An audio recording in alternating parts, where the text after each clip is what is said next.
আজকে ভাবছিলাম এই চটজলদি কি ব্রেকফাস্ট বানানো যায়, তারপরে এই রেসিপিটা মাথায় এলো। ছোটবেলায় মা আমাকে এটা কিন্তু অনেকই টিফিনে করে নিত, আর এটা আমার খুবই ফেভারিট। এটা নিয়ে একটা গল্পও আছে জানো, কিন্তু সেটা পরে বলছি, আগে তোমরা রেসিপিটা জেনে নাও। তো প্রথমে কড়াইতে একটু সাদা তেল দিয়ে তার মধ্যে কালো জিরা ফোড়ন দিয়ে তার মধ্যে কেটে রাখা আলু আর লঙ্কাগুলো দিতে হবে। এরপর তার মধ্যে স্বাদ মতো নুন এবং হলুদ দিয়ে ভালো করে আলুগুলোকে ভেজে নিতে হবে।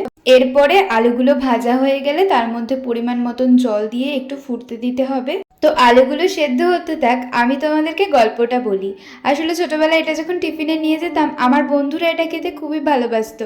আর আমরা কি করতাম, সেকেন্ড পিরিয়ডেই সব টিফিন খেয়ে সাফ করে দিতাম। এটা ভাগ্যিস ম্যামেরা জানতো না, তাহলে আর রক্ষে নেই। তো তোমাদের কার কার এরকম স্কুলের মজার মজার গল্প আছে অবশ্যই কমেন্টে জানিও।